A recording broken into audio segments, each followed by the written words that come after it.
తెగువ అంటే ఎలా ఉంటుంది అని చెప్పి రాష్ట్రానికి చాటి చెప్పిన నా అక్క చెల్లెమ్మలకు, నా అన్నదమ్ములకు అందరికీ కూడా సెల్యూట్ చేస్తాను.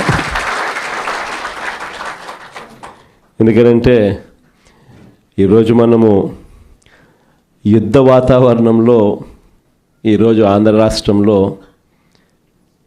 ప్రజలు బ్రతుకుతూ ఉన్న పరిస్థితులు కనిపిస్తూ ఉన్నాయి. ఇలాంటి దుర్మార్గమైన పాలన, రెడ్ బుక్ పాలన బహుశా ఎప్పుడు కూడా ఆంధ్ర రాష్ట్రంలో గతంలో ఎప్పుడు చూసి ఉండదు. అలాంటి పరిస్థితుల మధ్య ప్రజాస్వామ్యాన్ని ఖూనీ చేయడం అంత సులువు కాదు. ప్రజల్లో వ్యతిరేకతను గొంతు పట్టుకొని నలపడం అంత సులభం కాదు. ఇచ్చిన మాటను, మేనిఫెస్టోలో చెప్పిన మాటలను నిలబెట్టుకోకపోతే నీ తోలు తీస్తాం అని చెప్పగలిగిన సత్తా వైఎస్ఆర్సీపీకి ప్రతి గ్రామం నుంచి ఆ కార్యకర్త లేస్తాడు అని చెప్పి చాటి చెప్పాం. మీ తెగువకు మరొక్కసారి సెల్యూట్ చేస్తూ అడుగులు కార్యక్రమాన్ని ముందుకు తీసుకొని పోతా ఉన్నాం. ఆశ్చర్యం కలిగించే విషయాలు. ఎందుకనంటే ఎక్కడ కూడా ఈ జరిగే ఎన్నికల్లో తెలుగుదేశం పార్టీకి ఎక్కడ కూడా బలం లేదు. ప్రజలు ఓట్లు వేసిన పరిస్థితుల మధ్య వైఎస్ఆర్ కాంగ్రెస్ పార్టీ జెండా మీద, వైఎస్ఆర్ కాంగ్రెస్ పార్టీ గుర్తు మీద గెలిచిన సభ్యులు ప్రతి చోట చూస్తే అసలు తెలుగుదేశం పార్టీ ఎందుకు పోటీ పెడతా ఉంది అని చెప్పి ఎవరికైనా కూడా ఇట్టే అర్థమవుతుంది. ఇక తిరుపతి రూరల్కి సంబంధించి చంద్రగిరి నియోజకవర్గంలో, అంటే చంద్రబాబు నాయుడు సొంత నియోజకవర్గం, చంద్రబాబు నాయుడు ఇల్లు ఎక్కడుందంటే ఇక్కడే, ఇదే చంద్రగిరి నియోజకవర్గంలోనే చంద్రబాబు నాయుడు ఇల్లు. ఆయన మొట్టమొదటిసారిగా చంద్రబాబు నాయుడు గెలిచిందే ఇక్కడే, మళ్ళీ ఓడిపోయింది కూడా ఇక్కడే. అక్కడ బీసీలు డామినెంట్గా ఉన్న ఆ ఏరియాలో బీసీలకు ఇచ్చి సామాజిక వర్గాన్ని పైకి తీసుకొని రావాలి అని చెప్పి ఎవరైనా చూస్తారు. కానీ అక్కడ బీసీలు ఎక్కువగా ఉన్నారు, వాళ్ళల్లో ఆర్థిక స్థితిగతులు సరిగ్గా ఉండవు. కాబట్టి ఈయనైతే ఆర్థికంగా సౌండ్గా ఉంటాడు, బీసీలను ఎప్పుడు కూడా తొక్కి పెట్టచ్చు అని చెప్పి అక్కడికి పోయి అక్కడ పాగా వేసినాడు. నిజంగా ఏ తెలుగుదేశం కార్యకర్త కూడా ఇళ్ళకి వెళ్ళి వాళ్ళ గ్రామాలలో వాళ్ళు తిరుగుతూ వాళ్ళ గ్రామాలలో ఉన్న ప్రజల ఇళ్ళకు వెళ్ళి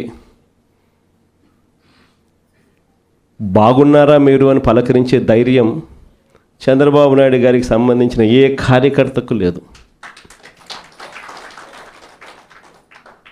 కారణం, చంద్రబాబు నాయుడు గారికి సంబంధించిన ఏ కార్యకర్త అయినా కూడా ప్రజల్లోకి వెళ్ళి వాళ్ళ ఇళ్ళ దగ్గరికి వెళ్తే ప్రతి ఒక్కరికి కూడా వెన్నులో భయమే.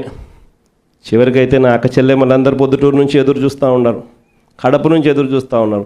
ఏదో ఉచితంగా బస్సు వస్తుంది, ఏదో విశాఖపట్నం పోయి రావచ్చు కదా, పొద్దున పోయి సాయంత్రానికి వెనక్కి రావచ్చు కదా అని చెప్పి అటువంటి చిన్న చిన్నవి కూడా పట్టించుకోవడంలా, దానికి కూడా దిక్కులేని పరిస్థితిలో ఈరోజు రాష్ట్రంలో పరిపాలన సాగుతూ ఉంది. మరోవైపున చూస్తే వ్యవస్థలన్నీ పూర్తిగా విధ్వంసం. మొన్నటిదాకా వైఎస్ఆర్ కాంగ్రెస్ పార్టీ ఉన్నంత వరకు గవర్నమెంట్ బడులలో పిల్లలకు గవర్నమెంట్ బడులకు పోయేదానికి గర్వంగా ఉండేది. గవర్నమెంట్ బడులలో మన పిల్లలను చదివించేటప్పుడు మనం గర్వంగా చెప్పుకునే పరిస్థితి నుంచి ఈరోజు గవర్నమెంట్ బడులలో అప్పట్లో నో వేకెన్సీ బోర్డ్స్ నుంచి ఈరోజు గవర్నమెంట్ బడికి పంపించారంటే తల్లిదండ్రులు హెసిటేట్ చేసే పరిస్థితులకి మళ్ళీ స్కూళ్ళు నాశనమైన పరిస్థితులు కూడా ఇప్పుడే చూస్తూ ఉన్నాం. వైద్య రంగం ఇంకా దారుణంగా తయారైపోయింది. ఈరోజు ఎవరికైనా ఆరోగ్యం బాగోలేకపోతే లక్షలు ఖర్చు చేస్తే తప్పనిచ్చి, వాళ్ళు ఖర్చు పెట్టుకుంటే తప్పనిచ్చి, వాళ్ళ అప్పులు పాలు అయితే తప్పనిచ్చి ఈరోజు ఆ పేదవాడు బతికి బయట పడే పరిస్థితే లేదు. ఏ పంటకు కూడా ఈరోజు గిట్టుబాటు ధర రాని పరిస్థితి. ఉచిత పంటల బీమా గాలికి ఎగిరిపోయింది. ఈ క్రాప్ బుకింగ్ ఎక్కడుందో ఎవడికి తెలియని పరిస్థితి. రైతుల పరిస్థితి ఈరోజు రోడ్డున పడి రైతులు అల్లాడుతూ ఉన్నారు. పెట్టుబడి సహాయం కింద కనీసం జగన్ ఉంటే 13,500 ఇచ్చేవాడు.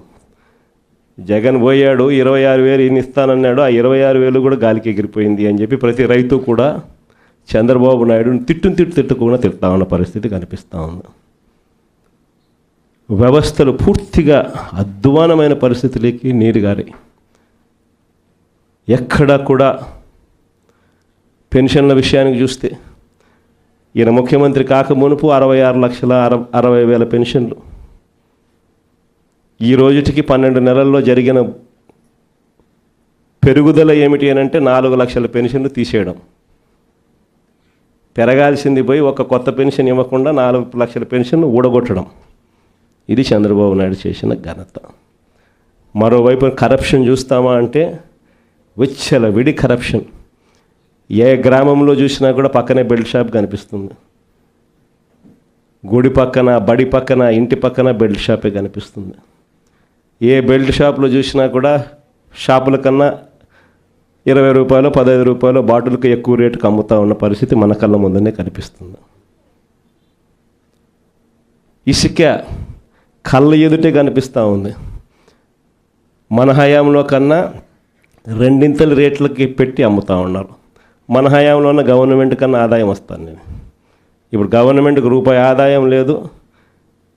రేటు చూస్తే మనకన్నా 1.5 రెట్లు, 2 రెట్లు ఈ రేట్లు ఎక్కువతో అమ్ముతూ ఉన్నారు.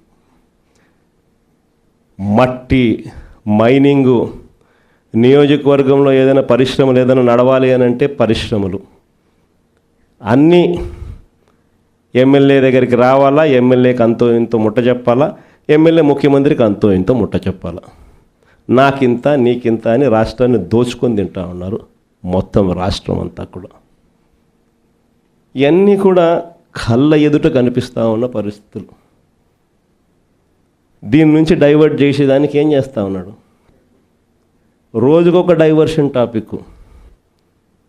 ఏదైనా ఊరు పేరు లేని కంపెనీకి విశాఖపట్నంలో 3,000 కోట్ల రూపాయలు విలువ చేసే భూములు ఇస్తాడు.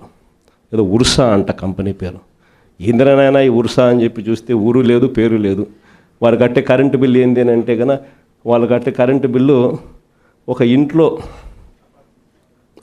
ఒక అపార్ట్మెంట్లో రెసిడెన్షియల్ అపార్ట్మెంట్ కట్టే కరెంటు బిల్లు ఆ కంపెనీ కడతా ఉంది. పోనీ అమెరికాలో వాళ్ళ ఆఫీస్ ఏందని చెప్పి అక్కడికి పోయినారు మనోళ్ళు ఎంక్వైరీ చేయడానికి. ఆడ చూస్తే ఆడ ఒక చిన్న ఇండ్లు. ఊరు పేరు లేని ఈ కంపెనీకి 3,000 కోట్లు విలువ చేసే భూమి 99 పైసలకంట. రూపాయికి ఇడ్లీ వస్తుందో రాదో నాకు తెలియదు, కానీ చంద్రబాబు నాయుడు హయాంలో మాత్రం ఉర్సా లాంటి ఊరు పేరు లేని కంపెనీలకు 3,000 కోట్ల రూపాయలు మాత్రం డబ్బులు దోచిపెట్టి నాకింత నీకింత అని పంచుకునే కార్యక్రమం జరుగుతూ ఉంది. ఇష్టం వచ్చినట్టుగా విశాఖపట్నంలోనే మరో భూమి లూలు గ్రూప్ అంట. లూలు గ్రూపులకు, లిల్లీ గ్రూపులకు 1,500 కోట్లు, 2,000 కోట్ల రూపాయలు విలువ చేసే భూములను టెండర్లు లేదు, మన్ను లేదు, పాడు లేదు, ఊరికి ఆయనకు నచ్చింది ఇచ్చేసి నాకింత నీకింత అని పంచుకుంటా ఉన్న కార్యక్రమాలు. లెఫ్ట్, రైట్, సెంటర్ రాష్ట్రాన్ని దోస్తూ ఉన్నారు. అమరావతిలో ఇవే టెండర్లు, ఇప్పుడు పిలిచిన టెండర్లు 2018లో ఇవే టెండర్లను పిలిచినప్పుడు చంద్రబాబు నాయుడు హయాంలో 5 ఏళ్ల కిందట వీటి విలువ 36,000 కోట్లు. అప్పట్లో సిమెంట్ రేటు, అప్పట్లో స్టీల్ రేటు ఇప్పటికన్నా అప్పుడే ఎక్కువ. ఇప్పుడు ఇంకా తగ్గినాయి సిమెంట్ రేటు, స్టీల్ రేట్లు. అయినా కూడా ఆ 36,000 కోట్ల విలువ ఈరోజు 78,000 కోట్లకు పెంచేసి టెండర్లు వాళ్ళకు సంబంధించిన వాళ్ళకి మాత్రమే రింగ్ ఫామ్ చేసి వాళ్ళ కాంట్రాక్టర్లకు మాత్రమే ఇచ్చుకుంటున్నారు. అంతేకాదు, ఇంతకుముందు మొబిలైజేషన్ అడ్వాన్స్ లేదు. పని చేస్తేనే ఎవడైనా గవర్నమెంట్ డబ్బిచ్చేది. ఈయన వచ్చినాక మొబిలైజేషన్ అడ్వాన్స్ అని కొత్తగా మొదలుపెట్టినాడు ఇయడం. అంటే 10% మొబిలైజేషన్ అడ్వాన్స్ ముందే ఇచ్చేస్తాడు, వాళ్ళ దగ్గర నుంచి 8% ఈయన తీసుకుంటాడు. లెఫ్ట్, రైట్, సెంటర్ రాష్ట్రాన్ని దోచేస్తూ ఉన్నారు.